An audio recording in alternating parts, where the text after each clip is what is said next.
Okay, we're starting part 7, and this is told from Miranda's point of view. I forgot that I might see so many beautiful things. I forgot that I might need to find out what life could bring. This is from Ann Dane, Beautiful Things. Camp Lies. My parents got divorced the summer before ninth grade. My father was with someone else right away. In fact, though my mother never said so, I think this was the reason they got divorced. After the divorce, excuse me, I hardly ever saw my father, and my mother acted stranger than ever. It's not that she was unstable or anything, just distant, remote. My mother is the kind of person who has a happy face for the rest of the world, but not a lot left over for me. She's never talked to me much, not about her feelings, her life. I don't know much about what she was like when she was my age. I don't know much about the things she liked or didn't like. The few times she mentioned her own parents, who I've never met, it was mostly about how she wanted to get as far away from them as she could once she'd grown up. She never told me why. I asked a few times, but she would pretend she hadn't heard me. I didn't want to go to camp that summer. I had wanted to stay with her to help her through the divorce, but she insisted I go away. I figured she wanted some alone time, so I gave it to her. Camp was awful. I hated it. I thought it would be better being a junior counselor, but it wasn't. No one I knew from the previous year had come back, so I didn't know anyone, not a single person. I'm not even sure why, but I started playing this little make-believe game with the girls in the camp. They'd ask me stuff about myself, and I'd make things up. My parents are in Europe, I told them. I live in a huge house on the nicest street in North River Heights. I have a dog named Daisy. Then one day I blurted out that I had a little brother who was deformed. I have absolutely no idea why I said this. It just seemed like an interesting thing to say. And of course the reaction I got from the little girls in the bungalow was dramatic. Really? So sorry, that must be tough, etc., etc. I regretted saying this the moment it escaped from my lips, of course.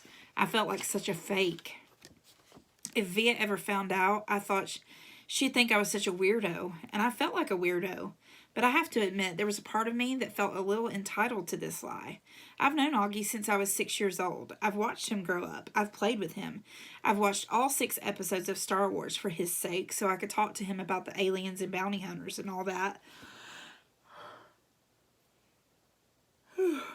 I'm the one that gave him the astronaut helmet that he wouldn't take off for 2 years. I mean, I've kind of earned the right to think of him as my brother. And the strangest thing is that these lies I told, these fictions, did wonders for my popularity. The other junior counselors heard it from the campers, and they were all over it. Never in my life have I ever been considered one of the popular girls in anything, but that summer in camp, for whatever reason, I was the girl that everybody wanted to hang out with. Even the girls in Bungalow 32 were totally into me. These were the girls at the top of the food chain. They said they liked my hair, though they changed it. They said they liked the way I did my makeup, though they changed that too. They showed me how to turn my t-shirts into halter tops. We smoked. We snuck out late at night and took the path through the woods to the boys' camp, and we hung out with boys. When I got home from camp, I called Ella right away to make plans with her. I don't know why I didn't call Via. I guess I just didn't feel like talking about stuff with her. She would have asked me about my parents, about camp. Ella never asked me about things. She was an easier friend to have in that way. She wasn't serious like Via. She was fun.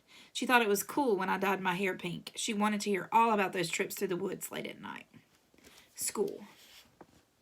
I hardly saw Via at school this year, and when I did, it was awkward. It felt like she was judging me. I knew she didn't like my new look. I knew she didn't like my group of friends. I didn't much like hers. We never actually argued. We just drifted away. Ella and I badmouthed her to each other. She was such a prude. She's so this, she's so that. We knew we were being mean, but it was easier to ice her out if we pretended she had done something to us. The truth is, she hadn't changed at all. We had. We'd become these other people, and she was still the person that she'd always been. That annoyed me so much, I didn't know why.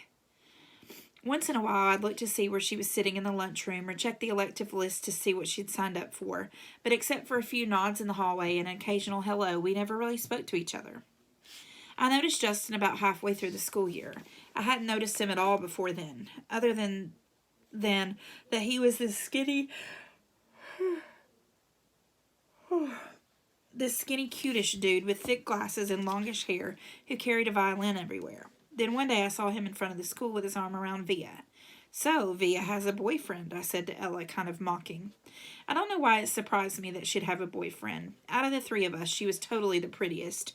Blue eyes and long wavy dark hair, but she never acted like she was all that interested in boys. She acted like she was too smart for that kind of stuff. I had a boyfriend too, a guy named Zach. When I told him I was choosing the theater elective, he shook his head and said, "Careful you don't turn into a drama geek." Not the most sympathetic dude in the world, but very cute. Very high up on the totem pole, a varsity jock. I wasn't planning on taking theater at first, and then I saw Via's name on the sign-up sheet and just wrote my name down on the list. I don't even know why. We managed to avoid one another throughout most of the semester like we didn't even know each other. Then one day I got to theater class a little early, and Davenport asked me to run off additional copies of the play that he was planning on having us do for the spring production, The Elephant Man. I'd heard about it, but I didn't really know what it was about, so I started skimming through the pages while I was waiting for the Xerox machine. It was about a man who lived more than 100 years ago named John Merrick, who was terribly deformed. "We can't do this play, Mr. D," I told him when I got back to class, and I told him why. My little brother has a birth defect and has a deformed face, and this play would hit too close to home. He seemed annoyed and a little unsympathetic, but I kind of said that my parents would have a real issue with the school doing this play, so anyway, he ended up switching it to our town. I think I went for the role of Emily Gibbs because I knew Via was going to go for it too. It never occurred to me that I'd beat her for the role. What I miss the most. One of the things I miss the most about Via's friendship is her family. I loved her mom and dad. They were always so welcoming and nice to me. I knew they loved their kids more than anything. I always felt safe around them, safer than anywhere else in the world.